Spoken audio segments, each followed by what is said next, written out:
Mga kaibigan, sa araw na ito, maririnig natin ang kwento ng isang rape victim na gustong gumanti. Siya ay si Andrea. Simpleng babae lang ako na may simpleng pamilya at namumuhay ng tahimik. Subalit, naging komplikado ang buhay. Naligawan ako ng isang maimpluwensyang lalaki. At hindi ko siya gusto. Kaya dinaan niya ako sa dahas. Pinagsamantalahan ako. Gusto kong makamit ang hustisya. Kaya lang, hindi ko alam kung paano ko siya lalabanan. Walang iya ka, Vladimir. Pagbabayaran mo ginawa mo sa akin. Magbabayad ka. Sure. No problem. Dahil sanay na ako magbayad. Magkano? 1 milyon? 2 milyon? Sige, sabihin mo. Name your price. Hindi mo ako kayang bilhin. Kahit pa gaano kalaki ang kaimanan mo. At hindi kayang tumbasan ng puri at dangal ko. Wala nang pinagmamalaki mong dangal, Andrea. Nakuha ko na. Kaya huwag ka na magmatigas. Huwag kang mag-alala dahil ito na ang pagkakataon mo para magbuhay prinsesa. Pakasal ka na sa akin. Hindi ako magpapakasal sa demonyo katulad mo. At sino ang gusto mo pakasalan? Ang boyfriend mong hampas lupa? Sa palagay mo, matatanggap ka pa niya? Sa dami ng babaeng nababaliw sa akin, ikaw lang ang inalok ko ng kasal. Ibahin mo ako. Hindi ako tulad ng mga naging babae mo. Tama ka. Naiiba ka nga. Dahil ikaw ang pinakamasarap. Sige. Sige lang, pagtumanan mo ako. Pero tandaan mo to. Sa akin pa rin ang huling halakhak. Mapapatay kong Vladimir na yun! Papatay kong hayop na yun! Huminahon ka, Damian. Huminahon! May impluwensya ang pamilya ni Vladimir. Hindi natin sila kaya. At anong gusto mo? Huwag na lang akong kumibo! Hindi na, Greg. Hindi ko mapalalampas ito! Pero wala nga tayong kalaban-laban sa kanila. Oh. Tama ang inay. Itay. Hindi natin sila kaya sa ordinaryong labanan. Pero lalaban tayo sa ibang paraan. Ano ibig mo sabihin? Tatanggapin ko na yung 2 milyong inaalok niya. At pagkatapos, anong gagawin mo? Magkanong serbisyo mo? Depende kung sinong ipatutumba mo. Si Vladimir Olivar. Kilala mo naman siya siguro. Si Vladimir? Nakasisiguro ka ba na alam mong ginagawa mo? Bakit, Angel? May problema ba? Hindi ko magagawa yon dahil kilala niya ako. Nagtatrabaho din ako sa kanya. Sa katunayan, ilang beses na niyang kinuha ang serbisyo ko. Kaya kung ako sa'yo, huwag mo nang ituloy ang binabalak mo. Okay, kung ayaw mo, di hahanap na lang ako ng iba. Binabalaan kita, Andrea. Kapag nalaman ito ni Boss Vladimir, malamang naunahan ka niya. At kapag nagkataon, ako mismo magtutumba sa'yo. Ang lakas naman ng loob mo, Andrea. Pader ang babanggain mo. Oo nga, Diana eh. Masyado ako naging padalos-dalos.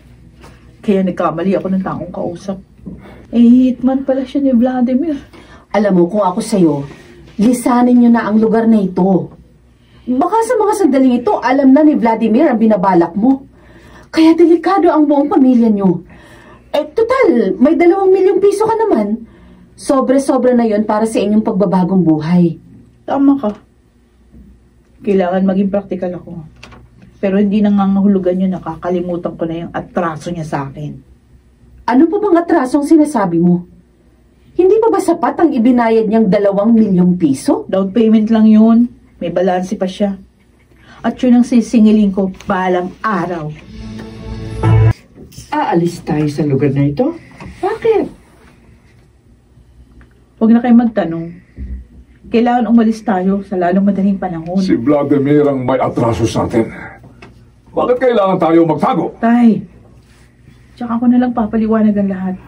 Pero saan naman tayo pupunta? Bahala na. Basta kailangan nating makalayo sa lugar na to. Sa lalong madaling panahon. Ano? Nailigpit mo na ba si Andrea? Wala na siya sa bahay niya eh. Baka natakot at nagtago. Ang lakas ng loob niyang kalabanin ako. Duwag pala siya. Paano yan, boss? Tutugisin ko pa ba siya? Huwag na. Hayaan mo na siya magtago sa kanyang lugar. E paano kung bratahan ka niya balang araw? O di sige. Hihintayin ko siya. Hindi ako natatakot sa kanya. Adriana, inahanga mo ako. Abay, ang laki ng pagbabago sa buhay natin sa loob lang na 10 taon, ha? Oo nga naman, anak. Naging matagumpay na negosyante ka. Oo. Tama ho kayo.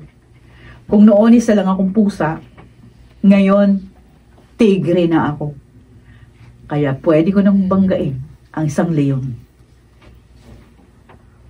Ano ang ibig mong sabihin? Anak, hindi mo pa rin ba nakakalimutan si Vladimir? Siya nga naman, anak. Kung ano man ang binabalak mo, huwag mo na ituloy. Tahimik na payapa ang buhay natin. Kaya huwag ka na pumasok sa gulo. Hindi ho ako lalaban ng lakas sa lakas. Ibang paraan ang gagawin kong pakikipaglaban. Saan po tayo pupunta, Mami? Sa Maynila, meron tayong misyon. Anong misyon? Basta, malalaman mo na lang kapag nandun na tayo, Nicole.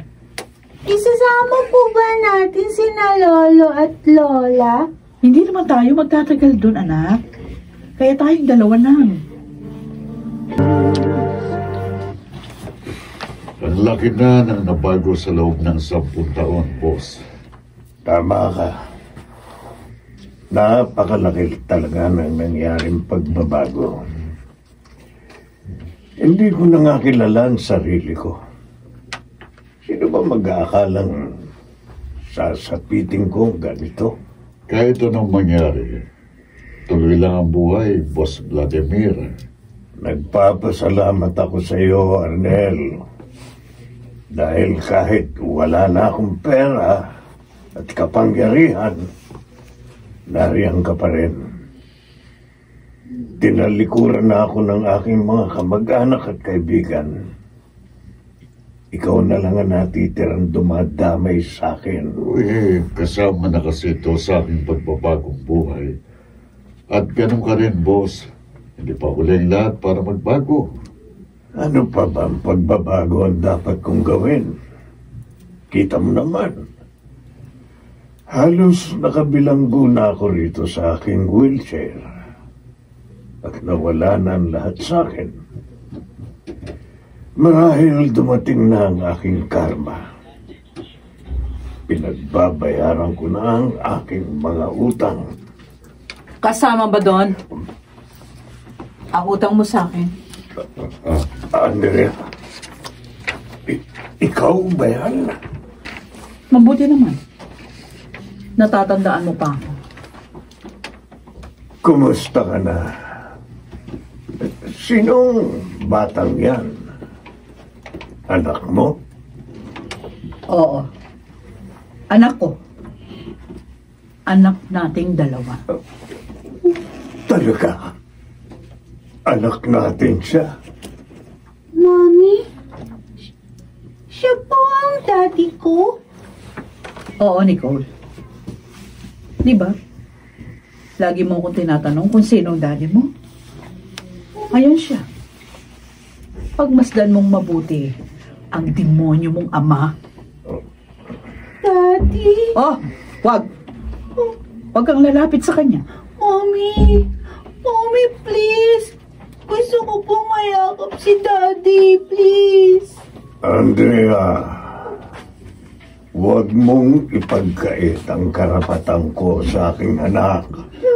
Wala kang karapatan sa kanya, Vladimir. Mommy, please. Ang tagal ko pong hinanap si Daddy. Sobrang miss ko po siya. Please. Aaminin ko. Malaking kasalanan ko sa iyo, Andrea. Pero kita mo naman ang kalagayan ko ngayon. Pinarusahan na ako ng langit.